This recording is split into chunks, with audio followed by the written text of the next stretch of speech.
opera is kind of dying. Like, audiences are getting smaller and smaller, and opera houses are having to cut their seasons shorter, and a lot of the people who go to the opera are older. Sure. And so it's literally just kind of dying.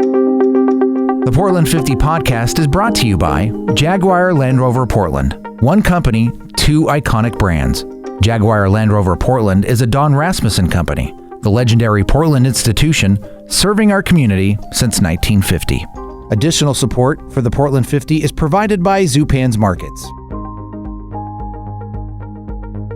Our guest this week is May Arden, a native Oregonian that has a deep passion for music in a way that I don't think I've really experienced before. She's classically trained and has made it her mission to make sure people can continue to experience opera. Yes, opera. And her new band, Last Man, will be performing on August 17th. I've made a link for that show with tickets available in the bio of this podcast. But it was great to have May on the show, kind of deep dived into her background, what made her want to follow the opera route, and what the future of opera and Portland music has to offer. Here is my conversation with May. Is that your normal speaking voice? Hello. I always love it because when I'll record some people and they'll do the sound check voice, and then when they actually start talking, they're either way quieter or way louder. Right. So I would assume somebody that's been sound checked numerous times, you kind of know how to do it. Yeah. You would think? I think so.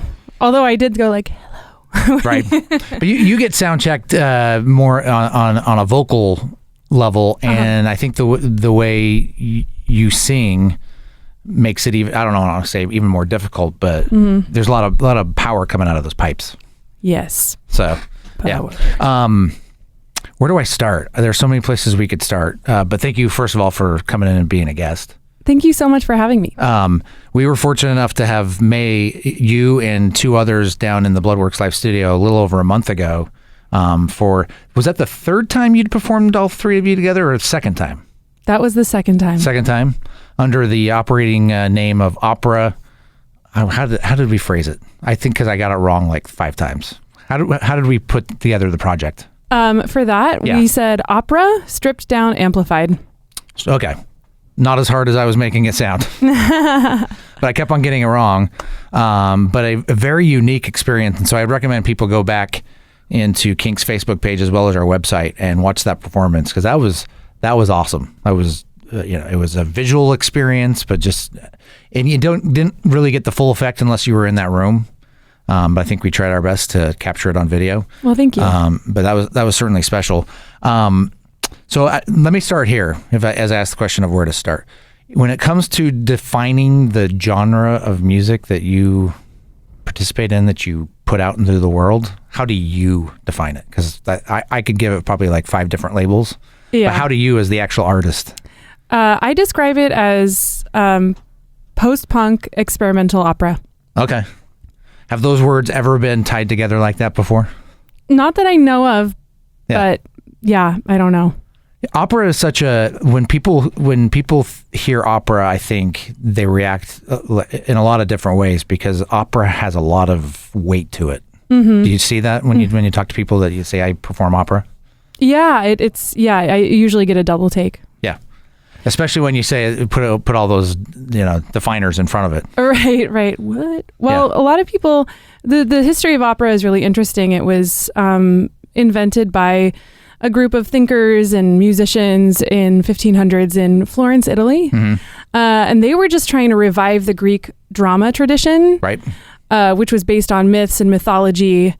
And myths and mythology are just, the essence of human existence. So really the origins and roots of opera is in something very primal, kind of bohemian, something that everyone can really relate to. And over the decades and decades and decades, it's turned into this thing that's very highbrow, not necessarily very accessible, maybe a little bit confusing.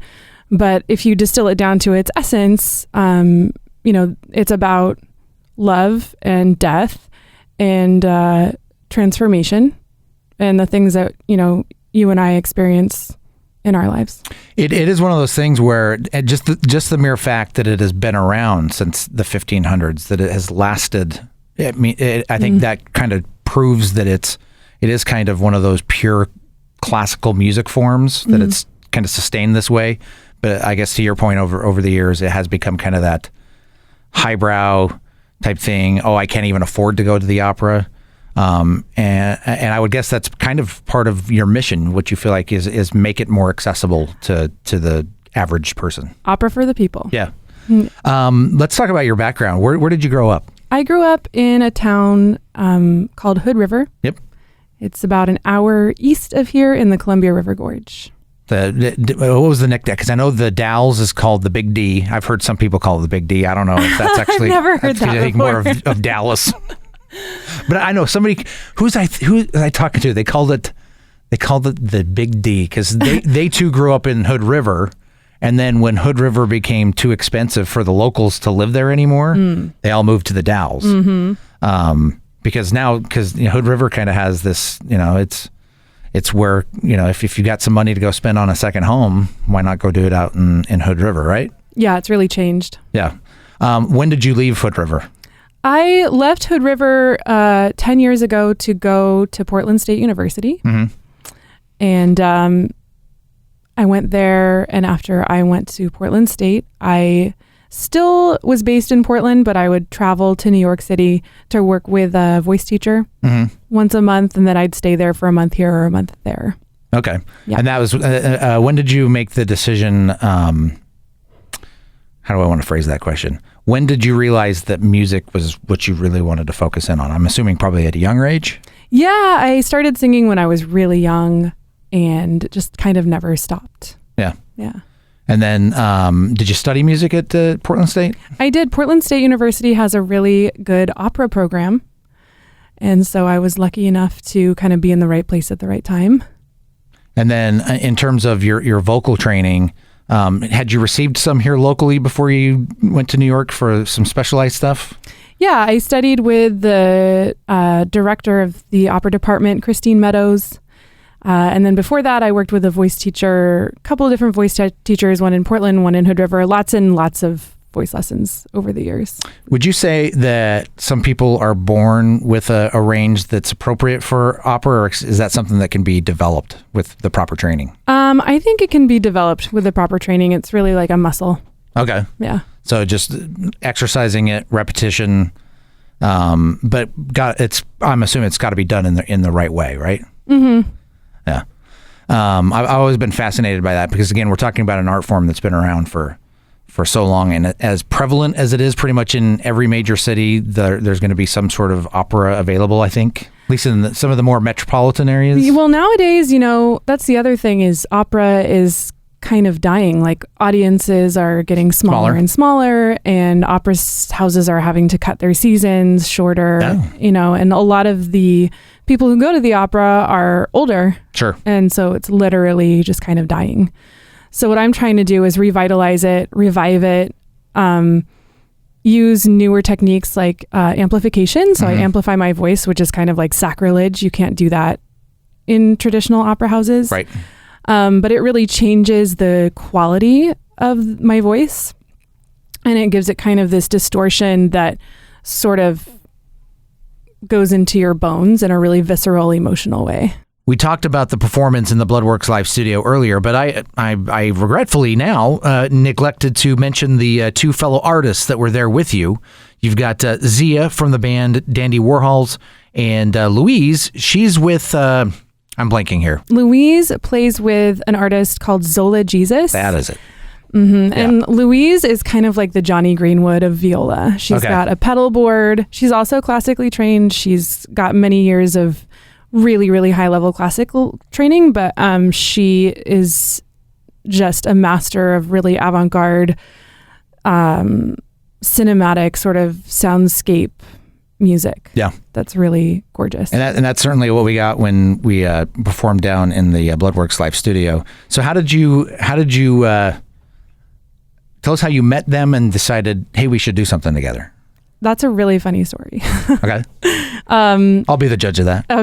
Okay. Maybe it's not funny. I'm we'll see. So Jamie Mustard, who you know, was at the car wash one day, and he does a lot of the production and sequencing and helps with the production of the sound. He helped produce my last record. So he was at the car wash, and he was sitting next to Louise, and they had never met. And he struck up a conversation with her and found out that she was this classically trained violist, and said, "Hey, you should come jam. Like, we should make some music together. Yeah. You should meet May." And so she came over, and it was like instant chemistry and connection and instant friendship, and just started working out some music together. And not long after that, I do shows over at the Old Portland, which is the wine bar at the Dandy Warhol space, the auditorium. And I was hanging out there, and Courtney Taylor has just been like a huge supporter of mine, huge supporter. Yeah. So Zia was there and suggested to her, like, "Hey, maybe you should come play bass with us sometime." And she was like, "Yeah, that sounds good." And there it is. Then there it is. So Jamie striking up a conversation at a car wash. Yes. How does that guy he gets those weird connections like everywhere? He does. I haven't quite figured that out. Because most of the time I don't like to talk to anybody, but Jamie, I mean, there he is. Finding, what's interesting about that? When I was in high school, my girlfriend played viola, and we used to do this thing where, because I could play the guitar a little bit, and she would just say, "I need to practice, just practice." And so she's like, "Just start playing chords, and I'll try to match stuff." And we would just sit around for hours. And it sounds very similar to kind of what the first time you did with Louise, I would assume that it was just kind of that way. You start playing something, and she she finds a melody and matches it, or something like that. Was that kind of how it went down? And then the project became. Do you think what's happening right now in Portland in terms of the creative? Because I think there's a lot of creative minds in Portland right now. Do you think what's happening right now, what is happening with you? Would you be able to do what you're doing in other cities, or do you think Portland's special in that way? Does that question make sense? Because I'm sure you could probably go to other cities, but maybe Jamie wouldn't be sitting next to a violist at a car wash. Yeah. Do you think Portland is instrumental in kind of what you're trying to do? Absolutely. Yeah. And I guess maybe there's just the fact that that PSU has a opera program that I didn't even know about is kind of part of that story. Yeah, absolutely. I think Portland is the kind of place that encourages strange combinations. Like, we have Koi Fusion, which is a mixture of Korean barbecue and Mexican food, know, like we have all of these, it's a culture that really supports different ideas and the blending of different things and innovation and inventing things. So definitely. Let's talk about, you've actually got something. Can we talk about this? Your upcoming event? Yes. It's probably just, I'm going to release this soon. So it's going to be just maybe a couple of weeks out. Let's talk about, this is actually the three of you coming back together, but actually with a name this time. Did you decide on a name? We did. Give us the name of your group. Last Man. Nice. So this will be first time performing kind of under a name as a band. Are you calling yourself a band, a group? What do you call yourself? Yeah, I think we're calling ourselves a band. A band? And you've got a performance coming up. Why don't you tell us where the performance is, what it's all about? Absolutely. It's in Southeast Portland. There's a real estate developer in town, Kevin Kavanaugh. He that building with it's white and it's got the sort of pink patterns on it, the fair-haired dumbbell, it's called. Yeah. So that's his building. Okay. So he is sort of known for doing these really amazing, inventive structures. So he and his wife were at the Bloodworks show and had this idea of throwing sort of a party, an outdoor concert, house party kind of thing. So we're doing it at their home, which is this 100-year-old garage that Kevin turned into a private home, but it's got this really amazing courtyard outside. So it's kind of like a itty bitty music festival vibe. So it'll be outside under the full moon. There's these really cool beams up overhead. It's encased by a masonry wall. And yeah, we're just going to play some music. So it'll be you, Louise, Zia, all back. And again, I keep referring back to this performance in the Bloodworks Live studio because you did some interesting covers in there. Did you do any of your original stuff down in there? I wasn't able to be there for all of it. Did you do you did some original material, so yes. I'm assuming that would be a very similar experience. Yeah, it's going to be similar. Yeah. Because I mean, you did a cover of In Excess, but in French. Yes. Which again blew my mind. Tell me how that came about, because I walked in and I'm like, this is familiar, but the language, I actually speak French, but I'd never heard Never Tear Us Apart in French.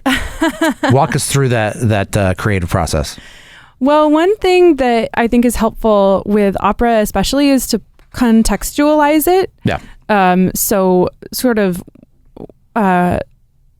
sandwich the opera with songs that are a little bit more familiar. Mm-hmm. The themes are all the same, right? So one of the songs I sang in that set is about infidelity, about loneliness, about loss. And that was an opera song. And then the In Excess song is, has some of the same ideas. Sure. But it can be really fun to use different languages to sort of cause people to have different experiences or relate to the music in different ways. Yeah. It's kind of fun to hear a song and be like, oh, I recognize that, but I don't know what it is. Right. So I just did my most rough translation in my really basic French as best I could, and just thought it would be fun. Yeah, and it definitely was. And then I think the last song you finished up with was actually a cover of Britney Spears, yes. Which was a very interesting choice. But it is one of those same things where you have songs that actually have some depth to them, but because the way they're packaged, whether it be a pop song or even a country song, that I think a lot of, I don't want to say music snobs, we dismiss it because of how it had been packaged. But if you get to those lyrics, you're like, holy cow, like right. There's a lot in there. So, which is when you sang the Britney Spears, I was like, oh, okay, there's a story here. Yeah, absolutely. The Portland 50 podcast is presented by Jaguar Land Rover Portland. One company, two iconic brands. Jaguar Land Rover Portland is a Don Rasmussen company, the legendary Portland institution serving our community since 1950.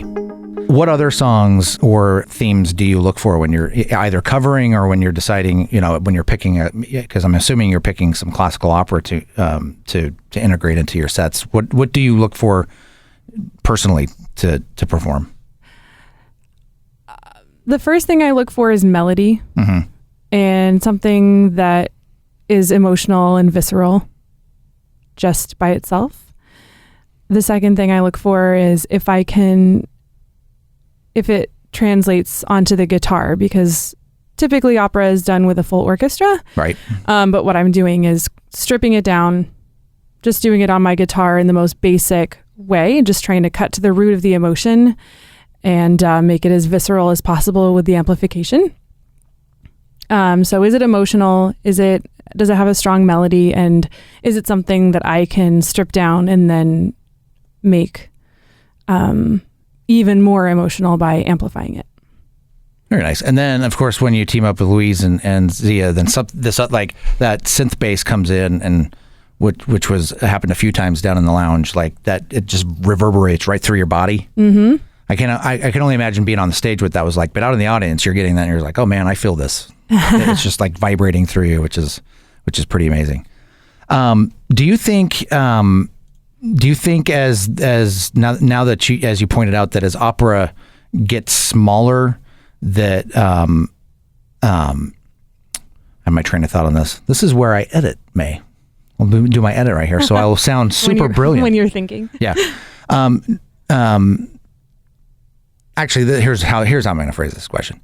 So as you talk about opera becoming, the audience is getting smaller, but you're doing what you're doing, are you aware of other people doing similar things as you? Yeah, I've heard of some different artists. There's an Icelandic performer called Gita, And she has an album called Epicycle that has reinterpretations of classical music done with strings and I think some electronic components as well. So that's something that I definitely get inspired from. So so you're not necessarily this sole person out here trying to do this, but similar things, not necessarily exactly the same things, but similar things. Similar ideas, similar sentiment. Like, let's take this amazing old music and try and reinvent it for modern day and use the equipment that we have now, these amazing synthesizers and, obviously the microphone and amplification and things like that. Sure. Do you think, are there artists that you're fans of that somebody might be surprised that you're a fan of? Like, so I don't want to say something oddball, but sometimes we'll have artists come through the studio and they're like, I'm a big fan of such and such, and you're just like, I never would have put the style of music that you're doing and have you be listening to this. Or do you have stuff you're listening to that might surprise us? Well, there's a local artist who I love named Sean Krogan, and he played with Elliott Smith. Okay. And I just love his he throws himself into his music when he plays, and he's someone I really admire. And I kind of even bit his playing style. When I'm singing the opera, I try and make the guitar sort of as grungy and lo-fi as possible. Sure. I really love Nirvana. Okay. Yeah. What other instruments do you play? I've seen you holding a banjo, but do you actually play that banjo? I do. Okay. Yes. All right. But I just tune it kind of like a guitar. Sure. Yeah. You can do that? I guess you can, right? Yeah, just like the top 4 strings. Yeah. Okay. So it's a little trickery, but you're getting that banjo, that distinct banjo sound from what you want. What other instruments do you play? I play a little piano. Okay. Little piano, guitar, obviously, and your modified banjo, or should we call it that, a modified banjo? Maybe. Yeah, you can call it a modified banjo.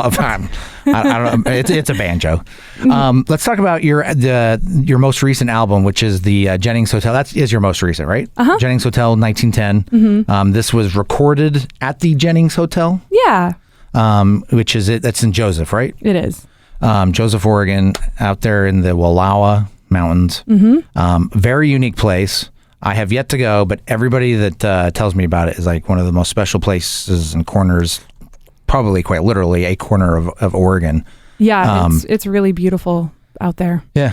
So in terms of, there's not a recording studio at the Jennings Hotel, right? Or is there? No. We recorded that album in the big wooden room that's downstairs. Yeah. So the hotel is kind of upstairs, and it's called the Gold Room. Now they turned it into a pizza restaurant. Okay. After you recorded there? Yeah. Okay. All right. I was just envisioning you in the recording and somebody's spinning a pie in the corner. Yeah. No, but before it was just this big empty wooden room. So it had has a really cool roomy feeling. And so you record in there. That's one of the brilliant things I think about modern day technology is if you've got the right equipment, you can, if you choose to, you can record it anywhere you want, whether you should or not. It's another question, but the album is wonderful. What made you decide? My understanding, did you go there with the intent to record the album, or was it just to write songs? What sent you to Joseph, Washington, or Joseph, Oregon? Just got really inspired by the space itself. Yeah, and sort of the feeling out there. Yeah. And did you write all those songs there, or did you already have some of them ready to go? And I wrote most of those songs, not there, but leading up to knowing I was going to go out there and record. But it's just you and your guitar. It's pretty stripped down, right? And a box drum. With you doing the box drum? No. Okay. Somebody else doing that part? Yes. Joey Carper. Okay. And did you record it live, or was it done in pieces? It's done live. Okay. I always enjoy those records because it's like, how many one takes did you get? One. On all of them? Look at that. I've always admired performers because, and this is probably the sign of a really good performer, is that they may actually screw up, but like they hide it so well.